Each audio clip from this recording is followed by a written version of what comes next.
பால் பாலபாஸ்கரன் கொடுக்கும் சிலுவையின் செய்தியை கேட்டுக்கொண்டிருக்கும் சகோதர சகோதரிகளையும் நண்பர்களையும் இச்செய்தி மூலமாக சந்திப்பதில் பெரும் மகிழ்ச்சி அடைகிறோம். தாம் ஒருவரே ஞானமுள்ளவருமாயிருக்கிற தேவனுக்கு இயேசு கிறிஸ்துவின் மூலமாக என்றென்றைக்கும் மகிமையும் கனமும் உண்டாவதாக. ஆமீன்.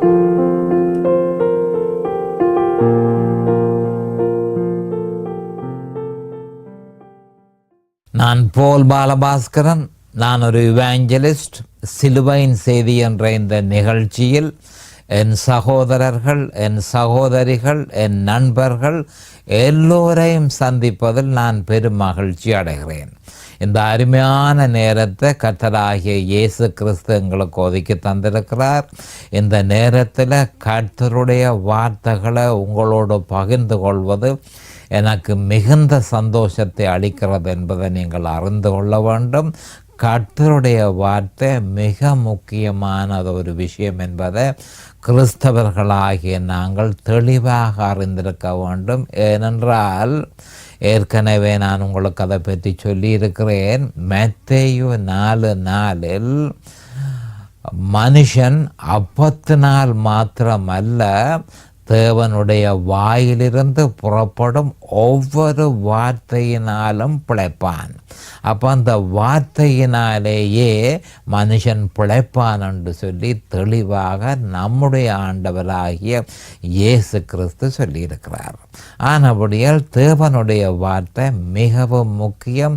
மிகுந்த கரிசனையோடு நாங்கள் அதனை அறிய முயற்சிக்க வேண்டும். அப்போ இந்த தேவனுடைய வார்த்தை என சொல்லப்படும் பொழுது வேதத்தில் உள்ள சகல வார்த்தைகளும் ஆதியாகமம் 1:1 வெளி 22-21 வரையும் சொல்லப்பட்ட வேத வாக்கியங்கள் முழுக்க நாங்கள் அதனை வேத வார்த்தைகள் என்று சொல்லுகிறோம். ஆனால் உண்மையில் அது சிலுவையில் அறையப்பட்ட இயேசு கிறிஸ்துவை பற்றி தான் சொல்கிறது என்பதை வேத வார்த்தைகள் மூலம் நிரூபிக்கப்பட்டிருக்கிறது.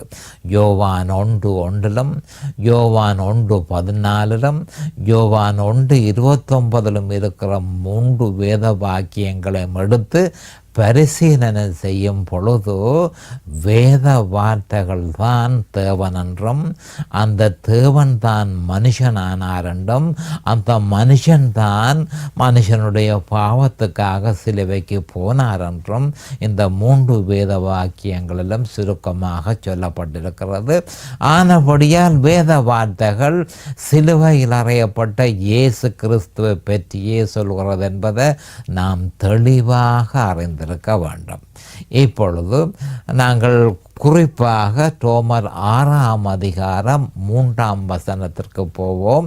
ஏற்கனவே ரோமர் 6:1, ரோமர் 6:2 ஆகிய 2 வசனங்களையும் நாங்கள் தெளிவாக அதை பரிசீலனை செய்து அதை விவரமாக அறிந்துள்ளோம்.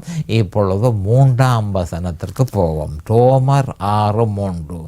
இந்த ரோமர் 6 முக்கியத்துவம் என்ன என்பதை நான் அடிக்கடி உங்களுக்கு சொல்லிக்கொண்டு வந்தேன்.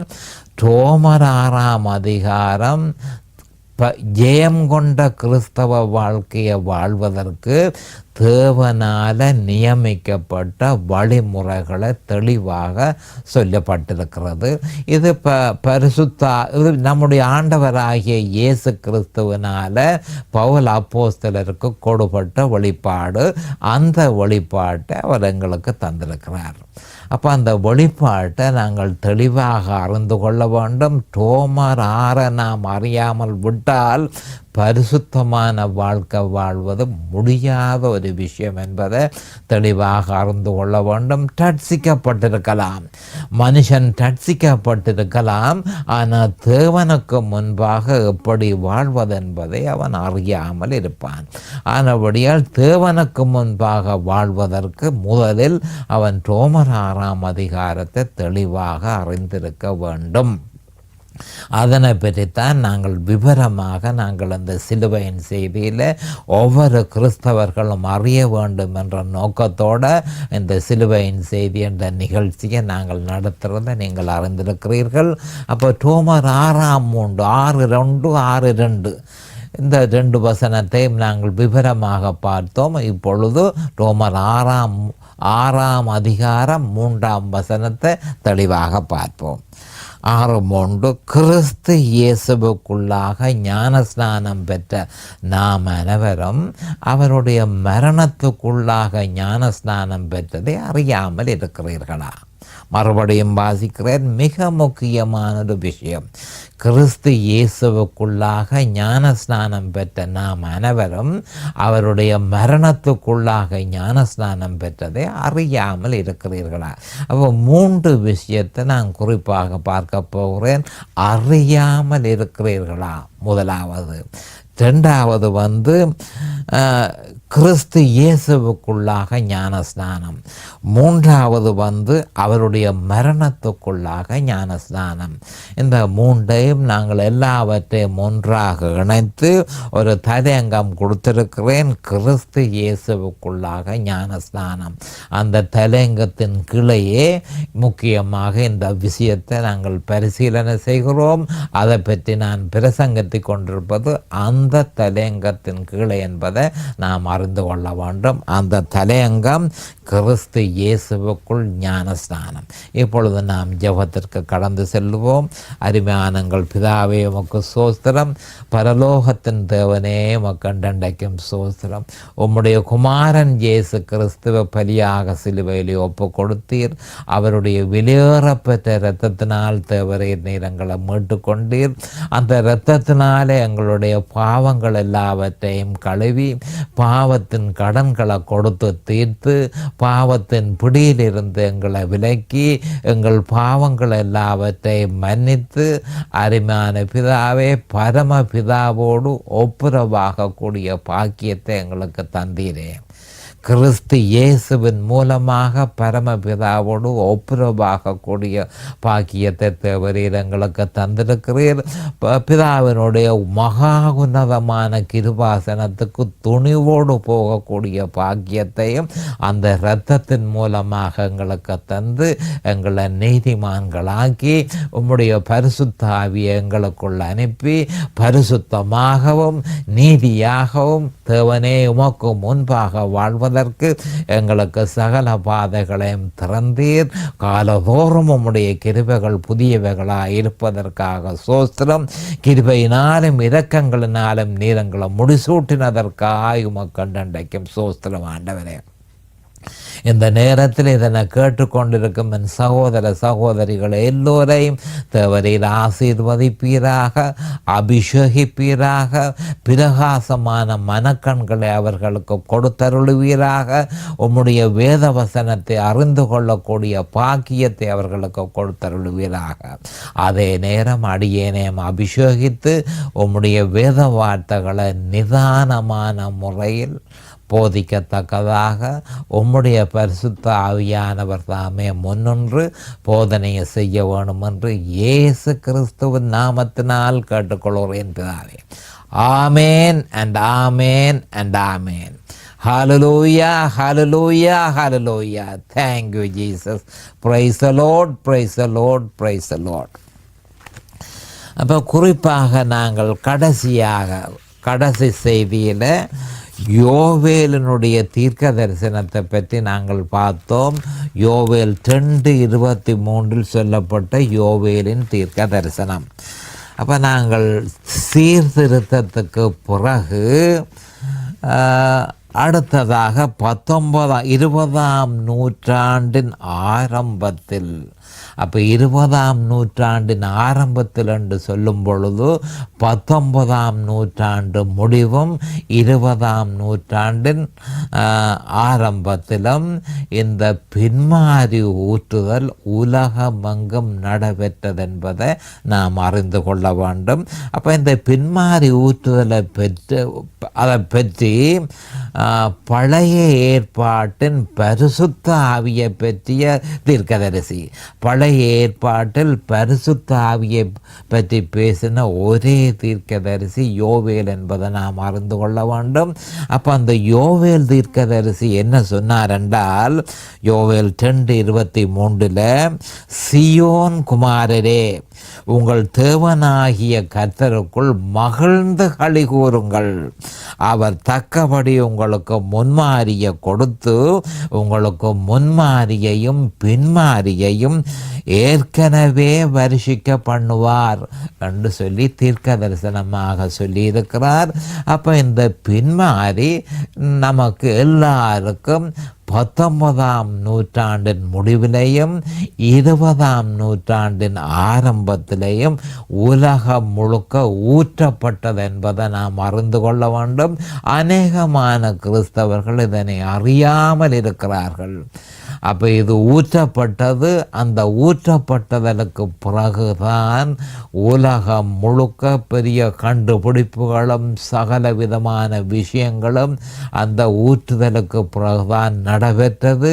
அப்போ என்ன காரணத்துக்கு இந்த ஊற்றுதல் நடைபெற்றது என்று சொன்னால், அதாவது கிறிஸ்தவ சபையை தயார்படுத்தி, குறிப்பாக தயார்படுத்தி, அதாவது மணவாளனுடைய கையில் ஒப்பு கொடுக்கும் நோக்கத்தோடு இது ஊற்றப்பட்டது.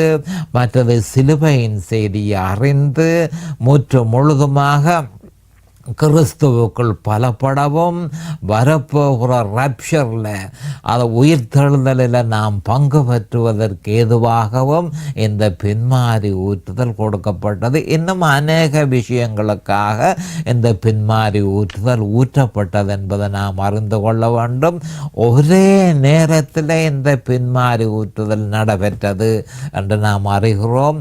குறிப்பாக டெக்சாஸ் மாகாணத்திலேயும் மற்றது கன்சாஸ் சிட்டியிலையும் கனடாவில் இருக்கிற வினிபெக் மாகாணத்திலும் மற்றது சைனாவிலும் ஒரே நேரத்தில் இந்த பின்மாறி ஊற்றுதல் ஊற்றப்பட்டது என்பதை நாம் அறிகிறோம்.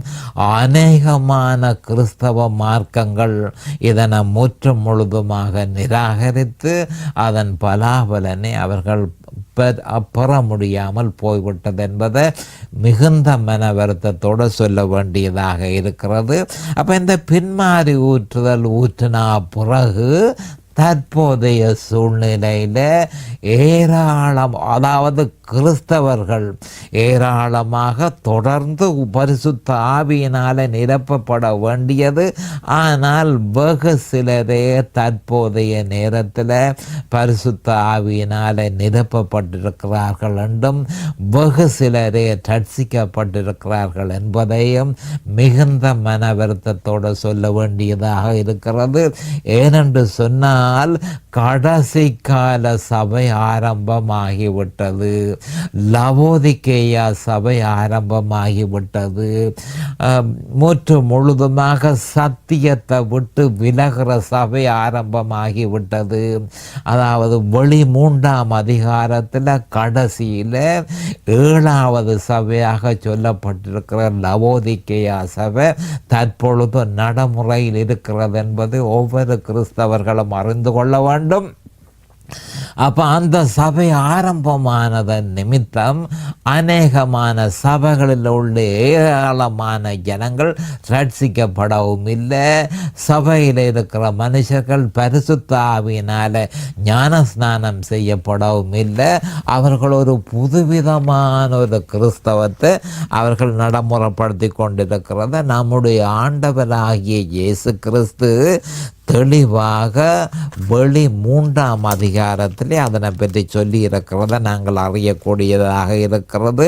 அது அப்படி என்று சொன்னால், நீ குளிருமின்றி அனலுமின்றி, வெளி 3:16 சொல்லப்பட்டிருக்கிறது, நீ குளிருமின்றி அனலுமின்றி வெது வெதுப்பாய் இருக்கிறபடியினால் உன்னை என் வாயில் நின்று வாந்தி பண்ணி போடுவேன் என்று லவோதிக்கேயா சபையில் உள்ள மனுஷர்களை பார்த்து நம்முடைய ஆண்டவராகிய இயேசு கிறிஸ்து கூறினது மட்டுமல்ல, நீ 17ஆம் வசனத்தில் நீ நிர்பாக்கியம் உள்ளவனும் பரிதபிக்கப்படத்தக்கவனும் தரித்திரனும் குருடனும் நிர்வாணியுமாயிருக்கிறதை அறியாமல் நான் ஐஸ்வர்யவான் என்றும் திரவிய சம்பன்னன் என்றும் எனக்கு ஒரு குறைவும் இல்லை என்று சொல்லுகிறபடியினால் என்று சொல்லி ஆண்டவர் தெளிவாக சொல்லியிருக்கிறார்.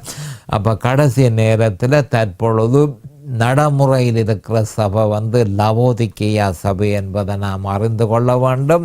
இந்த லவோதிக்கேயா சபை சத்தியத்தை விட்டு விலகின சபை.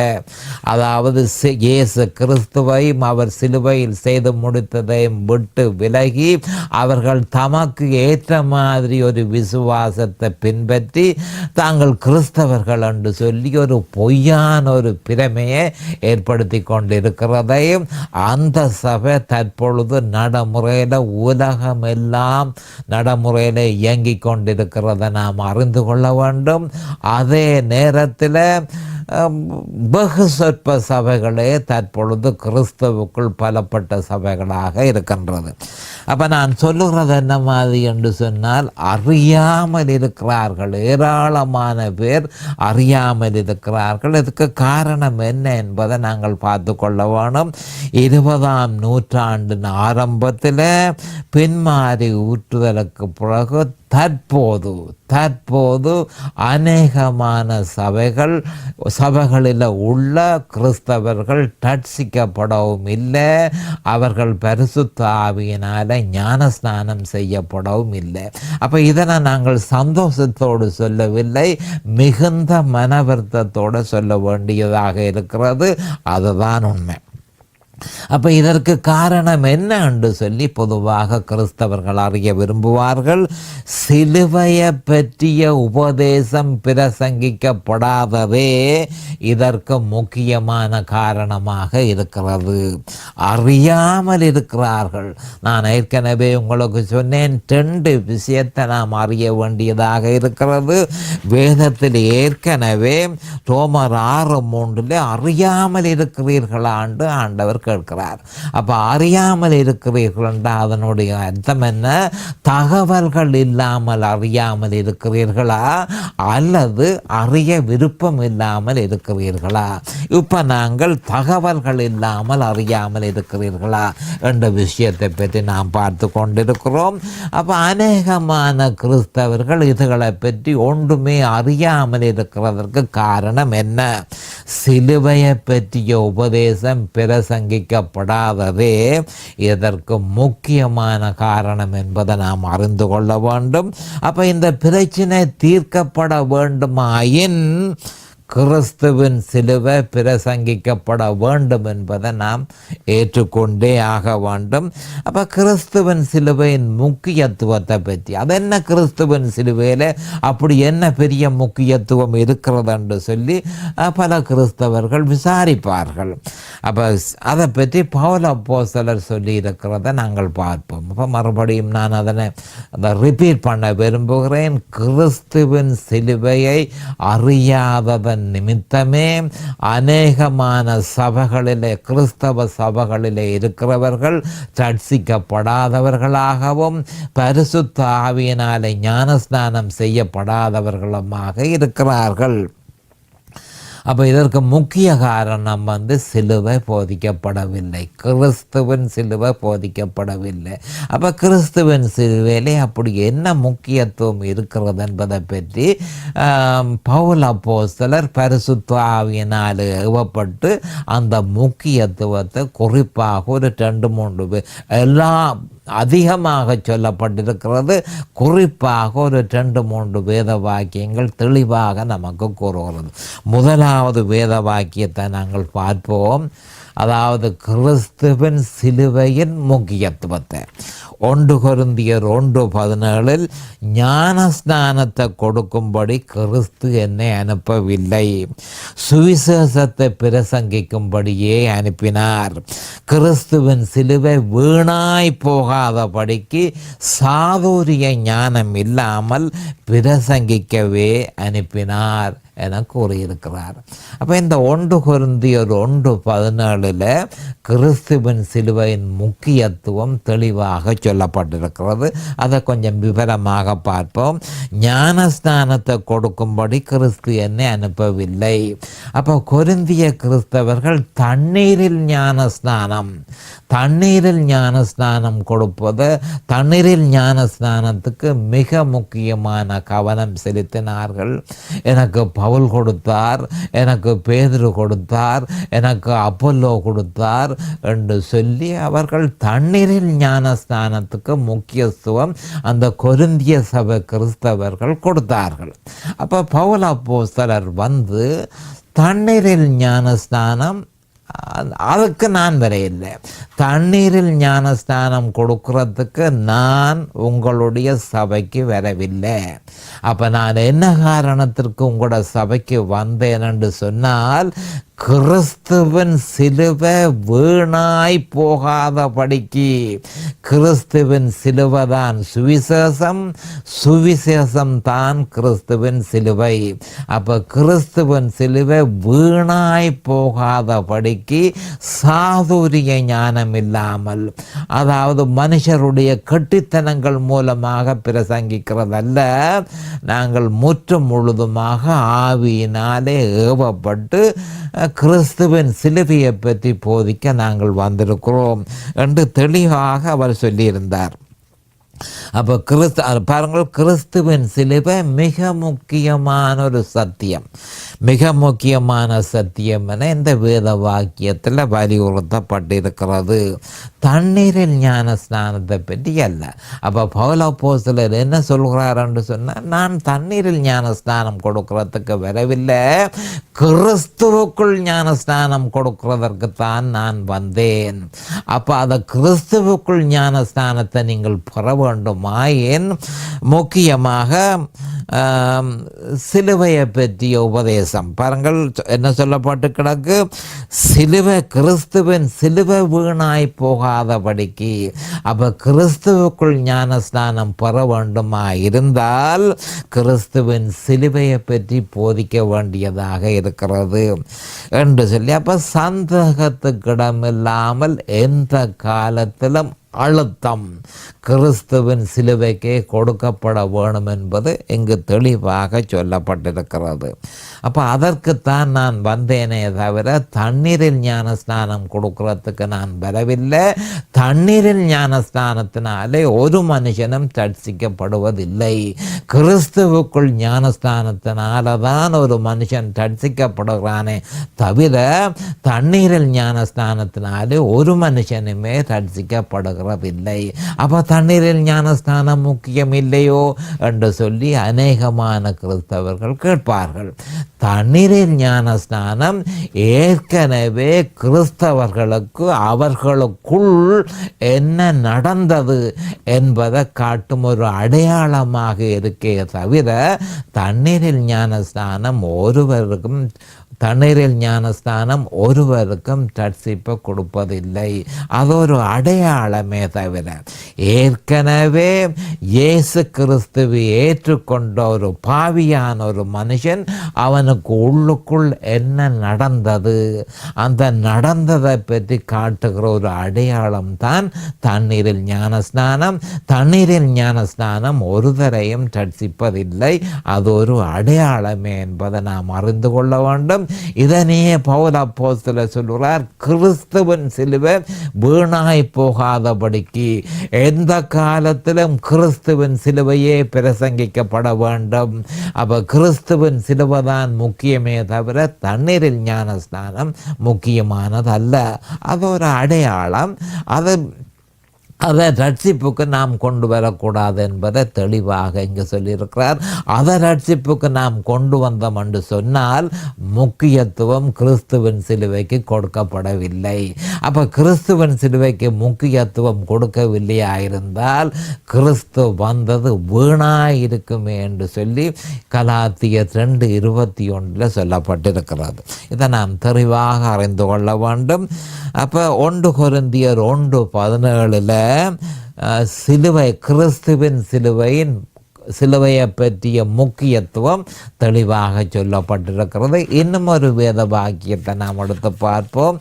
கிறிஸ்துவின் சிலுவையின் முக்கியத்துவத்தை பற்றி அங்கும் சொல்லப்பட்டிருக்கிறது. 1 கொரிந்தியர் 1:18 சிலுவையை பற்றிய உபதேசம் கெட்டு போகிறவர்களுக்கு பைத்தியமாக இருக்கிறது, ரட்சிக்கப்படுகிற நமக்கோ அது தேவ பலனாக இருக்கிறது என்று சொல்லி பவுல் அப்போஸ்தலர் பரிசுத்த ஆவியினால் ஏவப்பட்டு 1 கொரிந்தியர் 1:18 சொல்லியிருக்கிறார். அப்போ கிறிஸ்துவின் சிலுவையை பற்றி அதனுடைய முக்கியத்துவத்தை இங்கு சொல்லப்பட்டிருக்கிறது.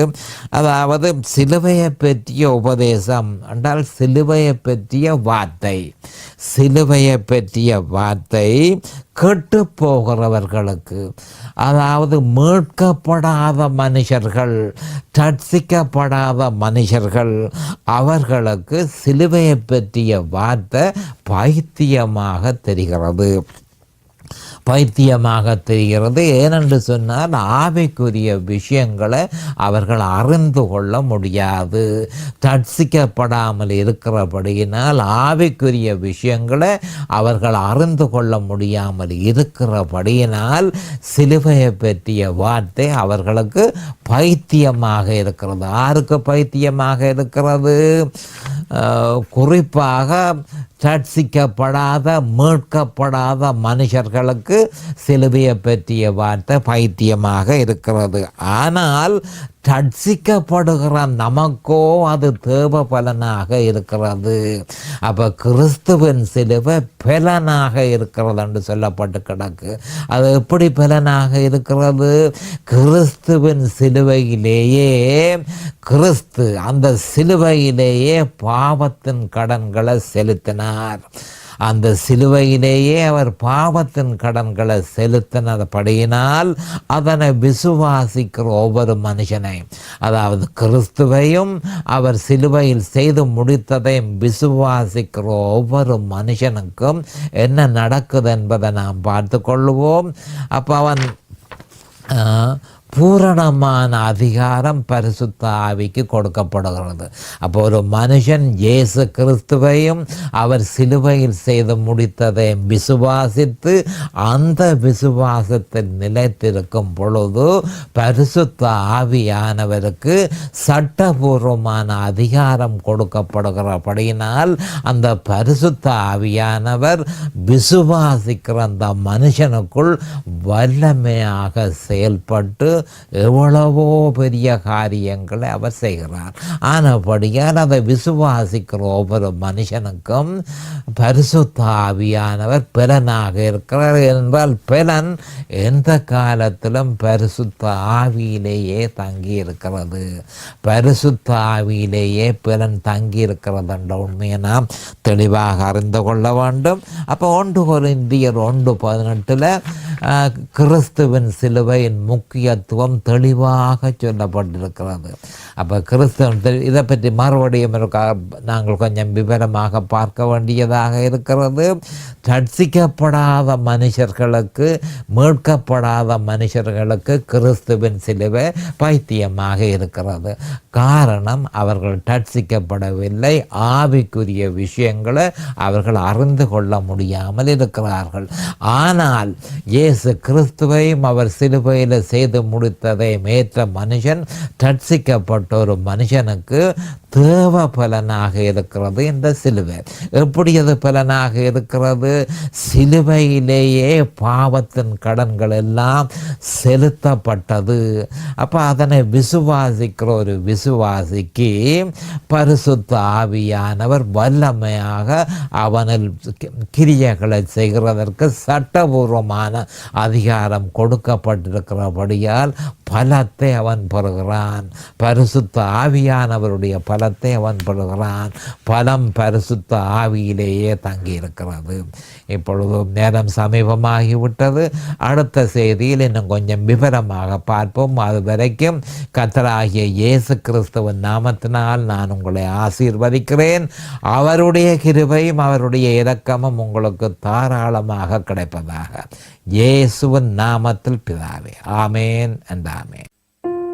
இந்த சிலுவையின் செய்தியை கேட்பவர்கள் அதன் ஆவிக்குரிய பலனை பூரணமாக அடைய வேண்டும் என்பதே நம்முடைய பிரார்த்தனையாகும்.